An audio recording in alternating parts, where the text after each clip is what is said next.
आप देख रहे हैं फियर 99। तो चलिए दोस्तों, बढ़ते हैं आज की कहानी की ओर। दोस्तों, रात का समय था और ट्रक अभी भी रास्तों को पार करते हुए हाईवे पर काफ़ी स्पीड के साथ भागती जा रही थी। और कुछ देर बाद ही मेरे खलासी राजू को ज़ोर से पेशाब लगी। और फिर जो हुआ उसे देखने के बाद तो आपके होश ही उड़ जाएंगे। दोस्तों, ये कहानी है मुकेश और खलासी राजू की, जो पेशे से एक ट्रक ड्राइवर है। मुकेश एक अनुभवी ट्रक ड्राइवर होने के साथ साथ एक विश्वासी शख्स भी था, जिस वजह से उसके ऊपर आज भी मालिक का भरोसा कायम था। रात में ड्राइव करने की बात हो या दिन में ड्राइव करने की बात, हर काम सबसे पहले मालिक द्वारा मुकेश को ही दिया जाता था। दोस्तों, उस दिन मैं सुबह 4 बजे ही माल की डिलीवरी पहुंचाकर थका हारा अपने घर आया था और अपने बिस्तर पर आराम ही कर रहा था कि उतने में मालिक का फ़ोन आया। मैंने फ़ोन उठाया और पूछा, क्या बात है मालिक? तो मेरे मालिक ने कहा, मुकेश, तुम्हारे लिए माल की डिलीवरी पहुंचाने का ऑर्डर है, आज ही निकलना है और राजू को साथ लेकर आ जाओ। इस पर मैंने कहा, अच्छा ठीक है मालिक, आता हूँ, लेकिन डिलीवरी किस चीज़ की करनी है? तो मालिक ने कहा, राष्ट्र ध्वजा की डिलीवरी करना है, पुणे से दिल्ली पहुँचाना है और ये डिलीवरी तुम्हारे लिए गर्व की बात होगी। आ जाओ कारखाने पर। अब मैं सारी थकान छोड़ के बिस्तर से उठ गया, क्योंकि ये मेरे लिए राष्ट्र ध्वजा की डिलीवरी बहुत बड़ी बात थी।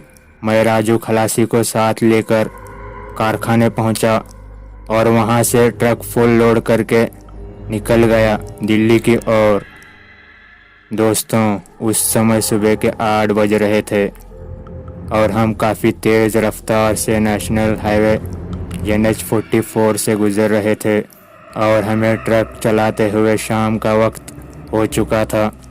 और मैं ट्रक हाईवे के बीचों बीच ट्रक को दौड़ा रहा था, क्योंकि अब रात के तकरीबन 10 बज चुके थे और मेरे पेट के अंदर जोरों की भूख भी लग रही थी, जिस वजह से किसी ढाबे का इंतज़ार था।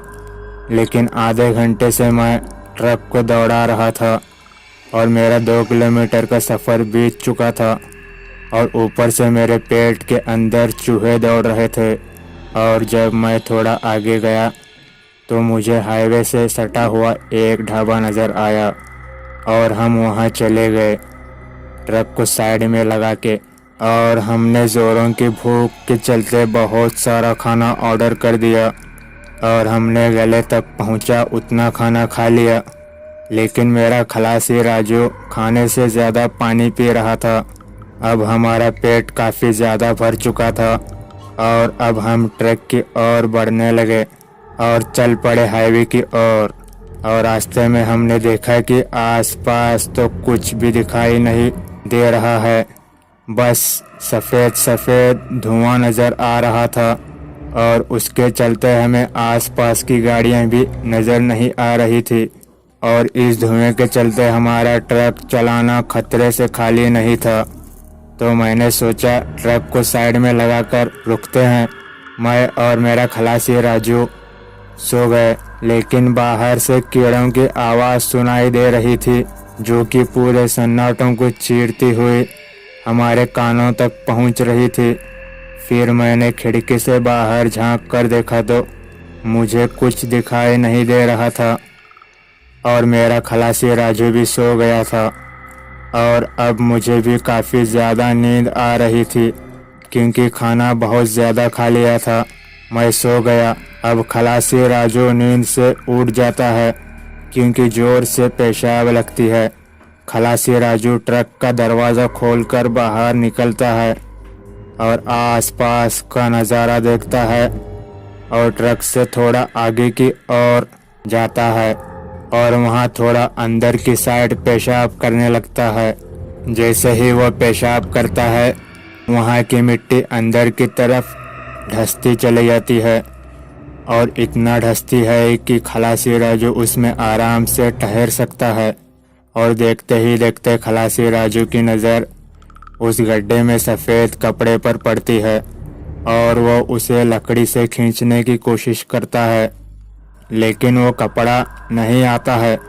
वो चुपचाप जाकर ट्रक में बैठ जाता है, लेकिन थोड़ी देर बाद ट्रक अपने आप हिलने लगती है और हम घबराते हुए नींद से जाग जाते हैं।